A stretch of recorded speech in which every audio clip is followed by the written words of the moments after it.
Ito ba problema nyo? Laging may sore throat, may plema, pagising sa umaga, lalo na, di ba, masakit dito sa lalamunan natin. Anong dahilan nito at anong home remedies para gumaling? Maraming dahilan na sumasakit yung lalamunan. Pwede may infection, allergy, acid reflux, at ibang mga sakit. Turuan natin kayo ng mga home remedies. Okay? Tingnan natin ang mga dahilan muna. Actually, sa sintomas, malalaman nyo na po kung ano ang sakit ninyo. Pwedeng bacterial infection or tonsillitis. Diba? Titingnan yung tonsils kung may mga puti-puti.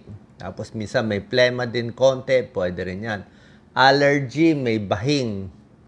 Acid reflux, maasim, umaakyat. Lalo na kung masakit ang lalamunan sa umaga or sore throat sa umaga o yung boses nagbabago sa umaga, parang boses ko, pwedeng acid reflux yan. Pwedeng irritant, smoking, alcohol, spicy foods o masyadong manghang, pwedeng na-irritate. Mouth breathing, sa gabi humihinga sa bibig, malakas ang aircon, malakas ang electric fan na tutuyuan yung lalamunan. Unahin natin itong bacterial infection. Yan, strep throat. May iba nilalagnat pa. Pag sinilip mo, maraming puti-puti. Madalas to sa kabataan, 3 years old to 14 years old. Mas madalas yan, ba, pag bata tayo. May lymph nodes din sila dito. May kulani. Pag hinawakan mo dito. So yan, pag ganyan po, kailangan antibiotics agad. Okay? Bacterial infection yan. Binibigyan ng antibiotics 7 to 10 days para mapatay yung infection. Pupunta po kayo sa doktor ninyo, merong mga amoxicillin, co-amoxiclav, at iba pa. Pwede lozenges for strep throat, diba? Merong mga nabibili, merong mga para mabawasan yung sakit kung may mga sugat-sugat pa. Ayan, nakakatulong yan. Pwede ang honey, okay? Basta above 1 year old. Bawal lang yung honey pag wala pang 1 year old. So, ang honey, may pag-aaral, nakaka-ease ng sore throat, nakakabawas. Isang kutsarang honey kasama sa warm water twice a day. Maganda sa lalamunan, anti-inflammatory, antibacterial, antioxidant pa. Salt water, di ba? Napakaganda ng salt water. Simple, mura. Maglalagay ng isang kutsaritang, pwede mga konti lang, kalating kutsaritang asin, warm water. Kasi ano po yan by osmosis. Yung mga namamagang tonsils, nababawasan niya yung maga. Parang nahahatak niya Nahahatak niya yung maga, yung tubig, yung plema. At kahit yung mga konting nana, pwede niya mahatap. So yan po. Mga half teaspoon sa warm water. Gargle. Huwag lulunukin na ang asin. Maalat yan. Maraming magagawa ang warm water. Magmumog sa asin at tubig. Matagal nyo imumumog dito. Siguro mga 5 seconds kung kaya nyo bago nyo dinudura. Good for sore throat. Pakita mo, Doc Lisa. Dry cough. Sira ang ipin. May gingivitis, may bad breath, may sira ipin, may sipon-sipon, pwede rin, may bad breath, sa tonsillitis, sa singaw, pwede rin, at meron kang upper respiratory tract, may sipon-sipon, may trangkaso, pwede rin yan. Konting asin lang, napakaganda. Hindi po nilulunok ka.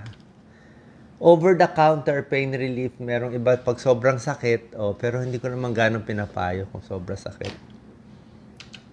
Sa akin, kung may mga singaw-singaw, let's say minsan may singaw, pwede ang yogurt sa may singaw. Pero pang singaw lang yun. Pero hindi siya pang sore throat talaga. Change toothbrush. Basta nagkaroon ng tonsillitis, magpalit ng toothbrush. Yan ang recommended ng dentist at doctors. Kasi yung bacteria baka nagtatago dyan sa toothbrush. Baka yan ang dahilan. Palit.